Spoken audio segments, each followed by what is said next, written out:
အပြင်မှာအိမ်တုံးတော့ဝယ်လို့ရမယ်ပတ်ကြီးတွေကကားစကင်များ3ခု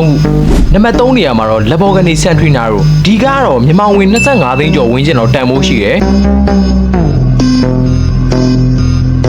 လိုချင်တိုင်းတော့မရဘူးဒီကား event လာမှာ sprint လှည့်ပြီးယူရမယ်နံပါတ်2နေရာမှာတော့ Bugatti Live Virtual Nori ဒီကားရဲ့ဈေးနှုန်းကတော့မြန်မာငွေ330ကျော်မယ်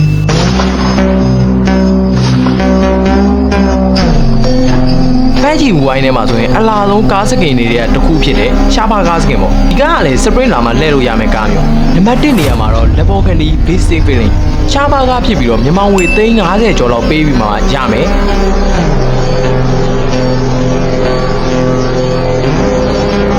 ဒီကားကိုရဖို့ဆိုရင် UC ပေါင်းသိန်းနဲ့ချီပြီးတော့ဝယ်ရမယ်။ဒီမှာတော့ဈေးကြီးပြီးတော့ရှားပါရဲ့စကင်တွေကတစ်ခုပဲ။ပတ်ကြီးစောတဲ့ပလေယာတွေကအပြင်မှာချမ်းသာရုံတွေမကဘဲနဲ့အိမ်ထဲမှာချမ်းသာရဲဆိုတော့ပြကျင်တဲ့အတွက်ကြောင့်မလို့ဒီကားတွေကိုဝယ်ကြတယ်။ပတ်ကြီးမှာခုနောက်ပိုင်းဆိုရင်အဖိုးတန်ကားတွေကချမ်းသာမှုရဲ့ပြရုပ်တစ်ခုလိုဖြစ်လာပြီ။ခုပြောချင်တာကမင်းတို့ဆိုရင်ပတ်ကြီးထဲမှာကားစကင်တစ်ခုကိုဝယ်မလားအပြင်မှာကားတစ်စီးကိုပဲပြေးဝယ်မလား။ကွန်မန့်မှာဝင်ပြီးရေးပေးခဲ့ပါ။အကောင့်လေးကိုလည်း follow ပေးခဲ့ပါဦး။